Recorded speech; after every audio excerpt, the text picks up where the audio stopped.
प्रसार भारती अभिलेखागार की प्रस्तुति सदाबहार सुनहरे दौर का अनमोल खजाना।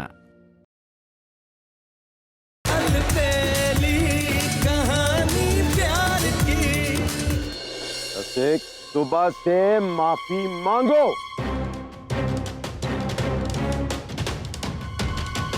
माफ कर देना मुझे। रसिक भाई ने तुझसे माफी मांगी? हे महादेव, बस इस बात को रसिक भाई दिल से ना लगा ले।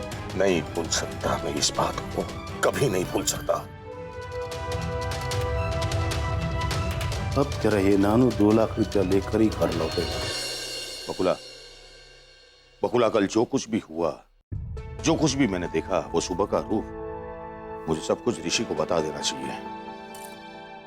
आपसे मैंने क्या कहा था कि हम ऋषि के लौटने तक वेट करेंगे उससे बात करने के लिए? मैं वेट नहीं कर सकता और अब तुम भी मुझे नहीं रोकोगी। मैं अभी फोन करके उसे बता देता हूँ कि सुबह के साथ उसके शादी। देखिए, जरा सोच समझ कर बात कीजिए।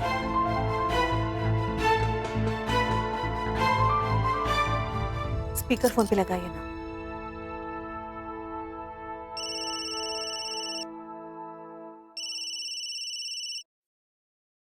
Morning dad. Hey Rishi, how are you बेटा? बेटा मैं तुमसे एक अर्जेंट बात करना चाहता हूँ। देखो बेटा, तुम्हारी शादी को सिर्फ 8 दिन रह गए हैं और वो सुबह। डैड, मैं भी आपसे कुछ बात करना चाहता हूँ। डैड जानते हैं, सुबह ने मुझे बिल्कुल बदल दिया।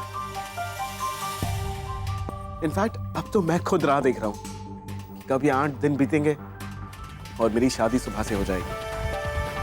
सच कहूं, मैंने कभी नहीं सोचा था कि ये शादी मेरी जिंदगी की इतनी अच्छी घटना बन जाएगी।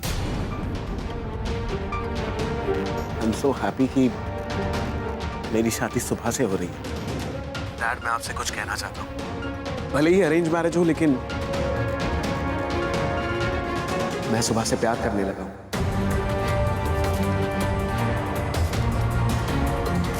याद है डैड, आपने ही मुझसे कहा था कि अपने दिल की सुनना और दादाजी की बातों में मत आना। Dad, I've started falling in love with her. अब तक तो सिर्फ मैं कह रहा था, लेकिन अब तो मेरा दिल भी कह रहा है। पर बेटा मेरी समझ में नहीं आ रहा है कि अचानक तुम्हें सुबह से इतना प्यार कैसे हो गया? अचानक वहां ऐसा क्या हो गया? अगर मैंने बताया कि सुबह यहाँ है तो उसकी फैमिली में प्रॉब्लम ना हो जाए। हो सकता है कि ये डेस्टिनी हो।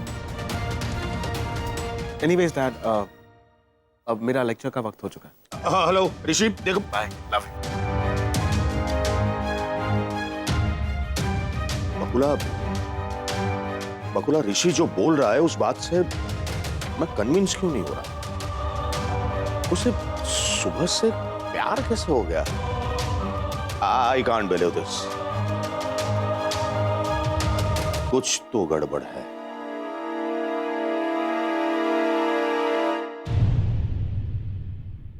शुभली, ए शुभली, शुभली,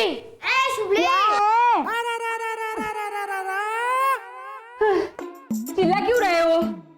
मैं झाड़ू लगा रही थी। क्या तू झाड़ू लगा रही थी? चुप, इसमें हंसने की क्या बात है? हो, नानू बीमार है, इसीलिए सुबह से सारे घर की साफ सफाई मैंने की है। अब से घर के सारे काम शुभली करेगी और मेरे नानू सिर्फ आराम करेंगे। नहीं बेटा, ना हमारी दीकरी, अब तो इस घर में है ही कितने दिन। अब तू आराम कर। ओहो, आराम की जरूरत है ना आपको, है नानू। और आप ये शादी के लिए पैसों की चिंता छोड़ दीजिए। हाँ, परेशान होकर तबीयत देखो कैसी कर ली है। बेटा, अब हमें पैसों की चिंता करने की जरूरत नहीं है। शादी के लिए अब हमारे पास 2 लाख रुपए आ गए हैं। इतने सारे पैसे कहाँ से आए? वो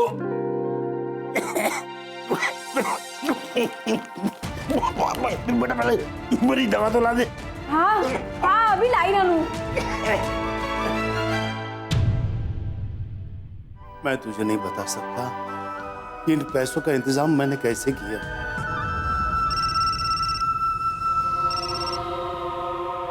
हेलो। हाय। पता है, आज डैड का कॉल आया था और एक्साइटमेंट में न जाने मैंने उनसे क्या क्या कह दिया। कन्फेस कर दिया कि मैं तुमसे कितना प्यार करता हूँ। And the best part is वो इतना कंफ्यूज हो गए, पता नहीं मुझे सुबह से अचानक इतना प्यार कैसे हो गया। ऋषि, तो तुमने क्या कहा उन्हें? उन्हें तुमने बताया नहीं ना कि मैं बैंगलोर में हूँ? डोंट वरी बाबा, मैंने उनसे नहीं बताया कि तुम यहाँ मेरे साथ हो, क्योंकि मैं जानता हूँ तुम्हारे गांव के कुछ स्टूपिड रूल्स है कि शादी के पहले लड़का और लड़की नहीं मिल सकते, है ना?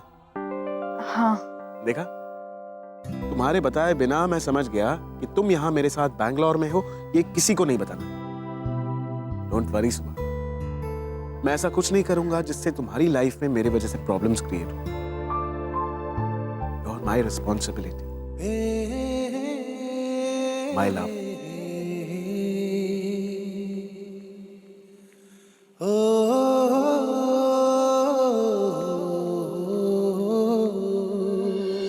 कांता बहन, ये कुछ पैसे आप रखिए और कल सुबह के साथ बाजार जाकर उसके लिए जरूरी चीजें ले आना। अभी औरतों के कपड़े, श्रृंगार के साधन के बारे में मैं क्या जानूं? गोविंद काका, आप इस बात की बिल्कुल फिक्र न करें। लेकिन गोविंद काका, आपने इतने सारे पैसों का इंतजाम कैसे किया?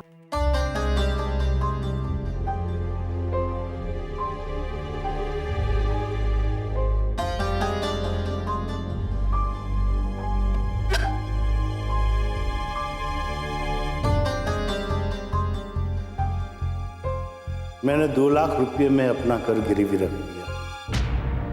क्या? हे भगवान, आपको पता भी है आपने क्या किया? गोविंद काका, इतने सारे पैसे अगर आप नहीं चुका पाए तो आप बेघर हो जाएंगे। वैसे भी अब जिंदगी के कितने दिन बाकी बचे हैं। सुबह ही मेरी जिंदगी है, मेरी जीने की वजह है, मेरी सांसें बनकर मेरे साथ रहती है। अब जब शरीर से सांस ही चली जाएगी तो इंसान कितना जिएगा। लेकिन कांता बहन, ये घर गिरवी रखने वाली बात गलती से भी सुबह को पता नहीं चलनी चाहिए। हाँ? ओ,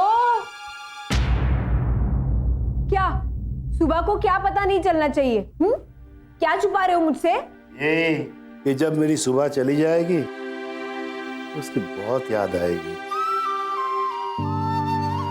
और फिर पता नहीं मेरी बेटी मुझे रोज फोन करेगी या भूल जाएगी। अरे, ये कैसे सोच लिया आपने? मैं दिन में 2 बार फोन करूंगी आपको, और हाँ, ऋषि कुमार की गाड़ी में बैठ के आपको मिलने भी आऊंगी। और वैसे भी उस घर से इस घर तक गाड़ी में बैठ के तो मैं फुर से आ जाऊंगी। अब तो हमारी बिटिया गाड़ी वाली हो जाएगी। हे भगवान, मेरी बच्ची की खुशियों को किसी की नजर ना लगे। बेटा, अब आज से ही तू तेरे लिए जो भी जरूरी चीजें खरीदनी हो वो खरीदना शुरू कर दे। हाँ, वक्त नहीं है हमारे पास। वो सब तो ठीक है नानू, लेकिन मेरी ये समझ में नहीं आ रहा कि मेरी सल्लू अचानक कहाँ चली गई।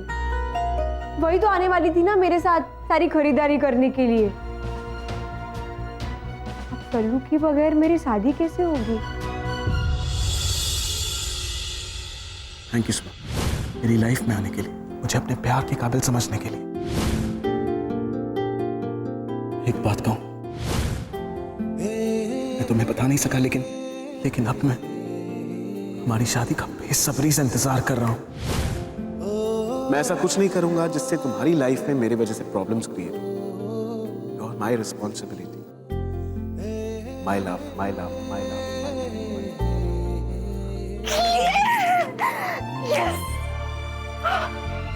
आज मैं 7वें आसमान पर हूँ।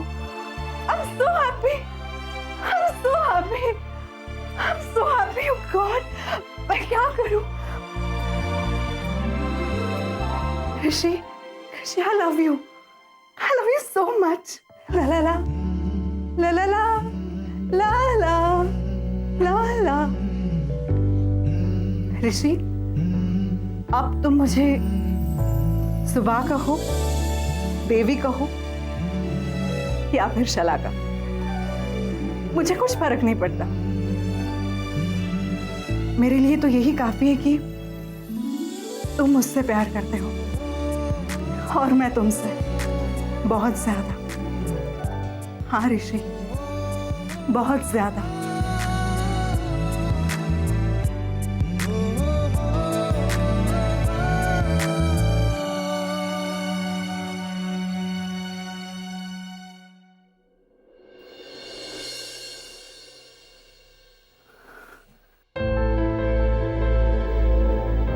सुब्बू, आज जो मैंने महसूस किया है ना, वो आज से पहले मैंने कभी नहीं किया था। आज मैंने ऋषि के प्यार की गहराई महसूस की है। आज ऋषि के दिल में मुझे पाने की तड़प महसूस की है। आज हम इतने करीब थे, इतने करीब थे कि मैं उसके सांसें भी महसूस कर पा रही थी। इतनी नजदीकियां मैंने आज से पहले कभी महसूस नहीं की। सुबह आज जो मैं महसूस कर रही हूं ना, उसके आगे कुछ भी नहीं है, कुछ भी नहीं। हमारी दोस्ती भी नहीं। I'm sorry सुबह, I'm sorry सुबह। मैं तुम्हें मेरा ऋषि नहीं लौटाऊंगी। सुबह इस प्यार में हमारी दोस्ती हार गई हमारी दोस्ती सुबह।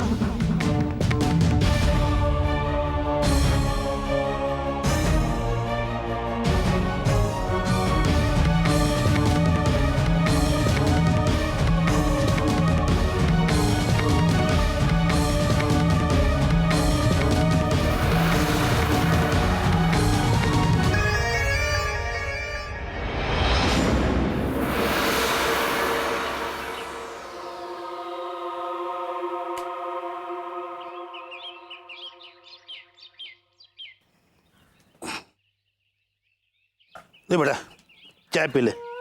मुझे नहीं पीनी है। क्यों, क्या हुआ? ये सल्लू पता नहीं टाइम पे कहाँ चली गई है। बहुत कह रही थी तेरी शादी की सारी तैयारियां मैं करूंगी, तुझे घर गृहस्थी का मतलब समझाऊंगी। अब पता नहीं कहाँ चली गई है। अरे तो क्या हुआ, वो नहीं है तो मैं तो हूं ना। चल मैं तुझे घर गृहस्थी का मतलब समझाता हूं। देख बेटा, लड़के की जब शादी हो जाती है ना, तो उसकी एक नई जिंदगी, नई पारी की शुरुआत होती है। शुरू में नया घर, नए लोगों के बीच वो अपने आप को पराया सा महसूस करती है, लेकिन बाद में वही लोग उसके अपने बन जाते हैं जब वो सबके साथ सुख दुख बांटने लगती है, अपने पति और परिवार वालों को जोड़ के रखती है, घर के बड़ों को आदर और छोटों को स्नेह देती है, घर के सभी लोगों की जरूरतों को बिना कहे पूरा कर देती है। यही एक औरत की गृहस्थी कहलाती है, जहां उसे खुद से ज्यादा अपने ससुराल वालों का ख्याल रखना होगा। अच्छा, और मेरा ख्याल कौन रखेगा? ऋषि कुमार, अब उनकी जिम्मेदारी है तू, हाँ? पर इसके लिए तुम्हें खुद को बदलना होगा। हाँ, इसका मतलब ऋषि कुमार भी बदलेंगे ना? नहीं, उन्हें बदलने की कोई जरूरत नहीं है, बदलना सिर्फ तुम्हें है। ये जो धड़ से घर से बाहर चली जाती हो और घंटों तक घुमा करती हो, छोटी छोटी बातों में जबान लड़ाने लगती हो सबसे, और ये एकदम पकड़ के चलती हो, ये सब अब तक मायके में ठीक था, लेकिन आज के बाद भी अब तुम्हें अपने स्वभाव में बदलाव लाना बहुत ही जरूरी है, समझी? हाँ, समझ गई। अब सब कुछ आज ही समझा दोगे क्या? एक तो वैसे भी मेरे दिमाग में कुछ नहीं जा रहा है अभी। शुभली, आवी। पता है, अब तेरे पास अपने नानू की बात सुनने का वक्त नहीं है, ठीक है? ससुराल में जाके कटवाना अपने नानू की नाक। ऐसा कभी हो सकता है? अरे किसकी इतनी हिम्मत है जो शुभली के नाना की इतनी छोटी सी नाक काट दे? अब डरो मत, आपने जैसा बोला है ना वैसा सब करूंगी, सबका ख्याल भी रखूंगी। अब मैं जाऊं?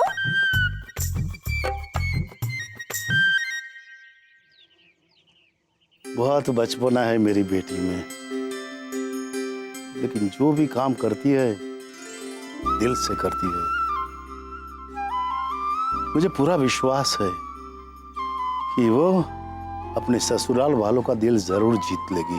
चलो चलो चलो चलो चलो, डंडा मुझे दे दो। अब तुम लोग देखना, गिल्ली इतनी दूर उड़ाऊंगी ना। शुभली संभाल कर, जब जब तूने गिल्ली को उड़ाया है ना तब कुछ ना कुछ गड़बड़ हुई है। देख पड़ा, बात ऐसी है ना कि शुभली जब गिल्ली उड़ाती है ना तो उसके दिमाग में सिर्फ गिल्ली को जोर से उड़ाना होता है। अगर वो किसी को लग जाती है तो वो तो उसका खराब नसीब हुआ है ना। चलो, एक,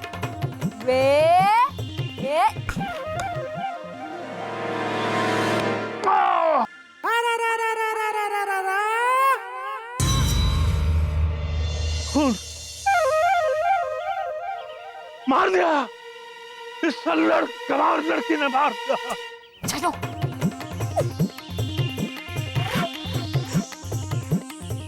सॉरी हाँ काका। अब देखिए ना, इतने बड़े मैदान में मेरी गिल्ली को भी आपका ही उगता हुआ चमकता हुआ चांद का टुकड़ा दिख गया। मैं तुझे छोड़ूंगा नहीं। एक तो तूने मुझे मारा और ऊपर से तू मेरा मजाक उड़ा रही है। नाना काका, मैं मजाक नहीं कर रही हूँ, सच्ची कह रही हूँ। एक काम करती हूँ, मैं मलहम पट्टी कर देती हूँ आपके लिए। परम पट्टी? तू मेरी परम पट्टी करेगी? अरे मैं तुझे पुलिस के हवाले कर दूंगा। खून निकाला तूने मेरा, चल पुलिस स्टेशन चल। अरे छोड़ दो अरे काका। अरे भाई क्या हुआ? कहाँ ले जा रहे हो मेरी नातिन को तुम? इससे मैं पुलिस स्टेशन ले जा रहा हूँ। आतंक मचा रखा है इस लड़की ने, आतंक। अरे काका, आप इतना गुस्सा मत कीजिए। अब देखिए, मैंने थोड़ी ना आपसे कहा था कि सर पर बाल मत उगाइए। अगर 2-4 बाल होते तो आपको कम लगती ना मेरी गिल्ली, है ना?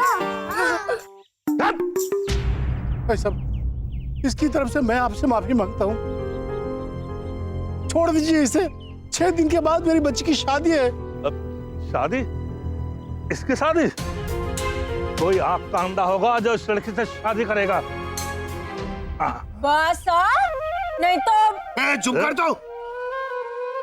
चलिए भाई साहब, मैं आपकी मरहम पट्टी करवा देता हूँ। नहीं, रहने दीजिए, लेकिन इसको समझा के रखिए, वरना ये शादी के 2 दिन बाद घर में वापस आ जाएगी। तेरी तो चल। सब आपकी वजह से हुआ है। आपने मुझे नहीं रोका। चुप, बिल्कुल चुप, बिल्कुल आवाज नहीं सुनी मुझे तेरी। आज वो आदमी क्या क्या बोलकर गया है यहाँ से। क्या? अरे कुछ तो बोल। आपने बोला मेरे मुंह से आवाज नहीं सुननी है। अरे बोल बाबा। आपकी वजह से हुआ ये सब। आपने मुझे नहीं रोका होता ना तो ऐसा मुंह तोड़ देती ना उसका, वो भी याद रखता सुबली से पाला पड़ा था, टकलू। ठीक है, ले डंडा ले और जाकर पिटाई कर उसकी, और फिर हवालात में जाकर बैठ जाना। जब तेरे ससुराल वालों को इतना पता चलेगा तब बहुत वाहवाही करेंगे तेरी। हाँ, बस शांत हो जाइए। इतना परेशान होने की जरूरत नहीं है। वैसी तबीयत पहले से खराब है आपकी, और मैंने सॉरी बोला ना, माफी मांगी ना आपसे। इतना समझाता हूँ तुझे, पर अपने नानू को परेशान कर रहा, वो तो जैसे तेरा जन्मसिद्ध अधिकार है। जरा तू सोच, इस घर में तू बहू बन के जा रही है। अरे शहर के बड़े मान्यवर लोगों में नाम है उनका। बेटा, अब तू अपने गरीब नाना के घर की बेटी ही नहीं रही, पर तेरा नाम पारेख परिवार के नाम के साथ जुड़ने जा रहा है। जरा तो अपने ससुराल वालों की इज्जत का ख्याल कर। 6 दिन रह गए शादी में, अरे अब तो बचपना छोड़ दे। अरे नाना जी, शुभली की कोई गलती नहीं है, वो तो उल्टा उसको सॉरी बोल रही थी, लेकिन है ना वो टकलू सुनने को तैयार ही नहीं था। चुप रहो तुम लोग, चुप रहो बिल्कुल। ये सब तुम्हारी वजह से ही हुआ है। क्यों आते हो इसे बुलाने के लिए यहाँ पर? निकल जाओ यहाँ से, निकल जाओ। क्यों आते हो उसको बुलाने यहाँ? क्या ये आपको डांटना है ना तो मुझे डांटिए, मुझे बोलिए। ये इनको ऐसे गुस्सा करके भेजने की क्या जरूरत थी? बस कर। ये सारे फसाद की जड़ें बच्चा ही है। खबरदार, आज के बाद उनसे मिलने या खेलने के लिए गई है तो मैं जाऊंगी जाऊंगी जाऊंगी जाऊंगी। तुझे कसम है अपने नाना की, अगर आज के बाद उनके साथ खेलने गई या भटकने गई है तो। नानू,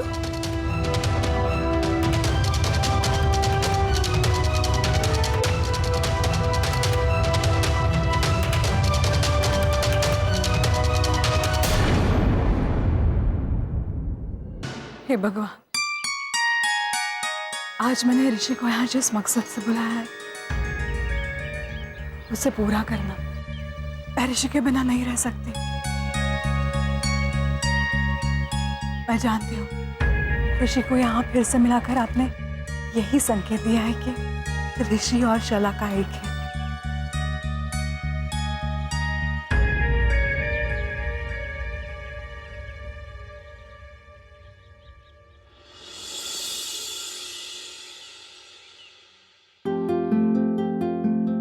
भगवान से कुछ स्पेशल मांग रही थी? उन्होंने तुम बिना मांगे मुझे एक स्पेशल गिफ्ट दिया है मिस्टर ऋषि कुमार को। अब मैं जो चाहती हूँ उन्हीं से मांग सकती हूँ। All right then. बताओ ये ऋषि कुमार आपके लिए क्या कर सकते हैं? जो मांगूंगी वो मिलेगा। आप हुक्म तो करो सरकार, ये बंदा आपके लिए कुछ भी कर सकता है। सोच लो, आज मैं कुछ भी मांग सकती हूँ। सोच लिया। आप जो कुछ भी मांगोगी वो जरूर मिलेगा।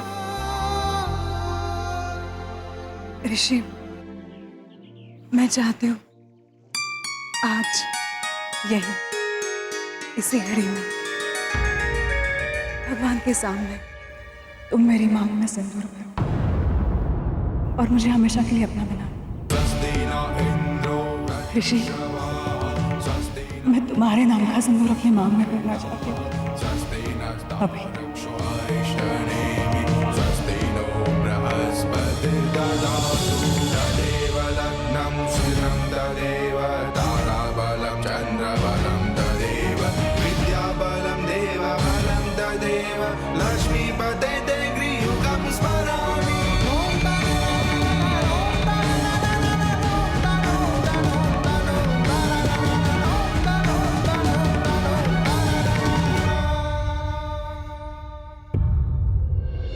सुबह बेटा तुम? दादाजी कह रहे थे आपके पैरों में मोच आई है, मैं देख लूं? कोई जरूरत नहीं है, मिलना था ना बा से, मिल लिया ना, अब चलो। अरे क्या किया तुमने? हाँ, चलो बापूजी के पास, उनको भी तो पता चले कि हमारे ऋषि के लिए कितनी लायक और होनहार बहू ढूंढी है उन्होंने, जिसमें ना ही तमीज है और ना ही संस्कार।